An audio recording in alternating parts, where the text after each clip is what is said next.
ये अचानक से बृहस्पतिवार को मुझे फ़ोन आता है 7 बजे किसी का और मुझसे पूछते हैं हेमा जी आप पवन सिंह जी के साथ गाना करेंगी। पहले मुझे यकीन नहीं हुआ, मेरे तोते उड़ गए। उसके बाद मैंने बोला यस क्यों नहीं करूँगी। उसके बाद 1 सेकंड के बाद पवन जी से मेरी वीडियो कॉल पे बात करा दी। बहुत डिफिकल्ट थी मेरे लिए जर्नी, क्योंकि भोजपुरी मुझे आती नहीं है।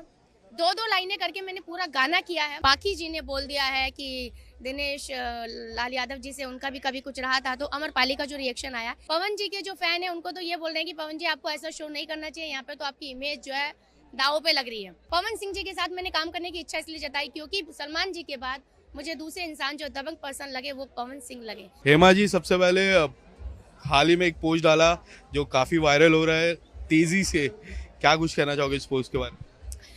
यस, उस पोस्ट के बारे में कहीं ना कहीं सबसे ज़्यादा आप ही को पता है कि हेमा शर्मा ने कभी आप ही के साथ एक इंटरव्यू किया था या बात कही थी कि बहुत जल्दी आप मेरा गाना देखेंगे पवन सिंह जी के साथ। तो सच में वो ऊपर वाले ने पूरा कर दिया है। परसों मैंने उनके साथ गाना किया है और ये कोई लंबी चौड़ी प्लानिंग नहीं हुई है। मैं बताना चाहती हूँ, कभी कोई सोचे कि मेरा फोटो भेजा गया है या बहुत पहले बात हुई होगी या किसी कास्टिंग डायरेक्टर ने कुछ किया है। ये अचानक से बृहस्पतिवार को मुझे फ़ोन आता है 7 बजे किसी का और मुझसे पूछते हैं हेमा जी आप पवन सिंह जी के साथ गाना करेंगी। तो मेरी तबीयत खराब थी, 2 दिन से लूज मोशन मुझे हो रहे थे और पहले मुझे यकीन नहीं हुआ, मेरे तोते उड़ गए।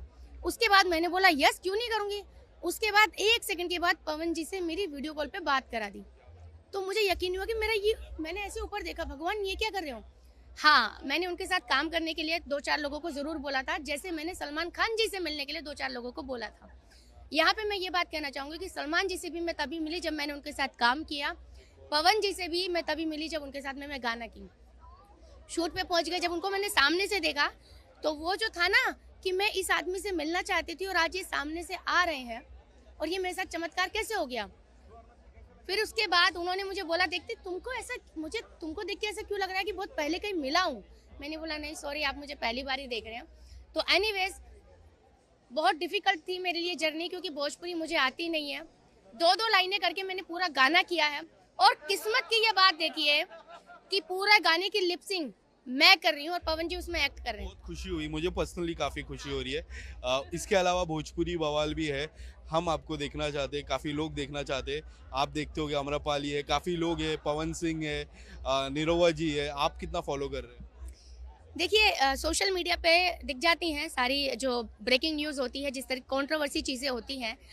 तो जैसे अभी पाखी जी ने बोल दिया है कि दिनेश लाल यादव जी से उनका भी कभी कुछ रहा था, तो अमरपाली का जो रिएक्शन आया, तो भोजपुरी बवाल का भी वही मुद्दा चल रहा है, बिग बॉस वाला ही, कि यहाँ पे बताया जाता है कि इसका चक्कर इससे भी था और आपस में जिनका प्रेम होता है उनके बीच में जो है लड़ाई की जाती है। लग रहा है बहुत बवाल हो रहा है, एक दूसरे की राज खुल रहे, शादी तक बात चली जाती है, वो भी खुल रही है। एक्चुअली भोजपुरी बवाल अब उस स्टेज पे आ गया है जो वो चाहते थे कि भोजपुरी बवाल को स्टैब्लिश कर दिया जाए, क्योंकि जब इस तरीके की चीज़ें होती है तभी आप जैसे लोग, आम जनता जो है सुनती है और देखती है। पवन जी के जो फैन है उनको तो ये बोल रहे हैं कि पवन जी आपको ऐसा शो नहीं करना चाहिए, यहाँ पे तो आपकी इमेज जो है दाव पे लग रही है।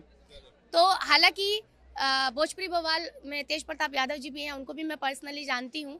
तो भोजपुरी बवाल में अभी इतनी बड़ी नहीं हुई है भोजपुरी की, बट हाँ क्या पता मैं शायद ये साल के राइज एंड फॉल में आ जाऊँ, मेरी कोशिश रहेगी। बात है, आप राइज एंड फॉल का जिक्र ज्यादा कर रहे हो और कॉन्ग्रेचुलेशन एक और बार आपके गाने के लिए।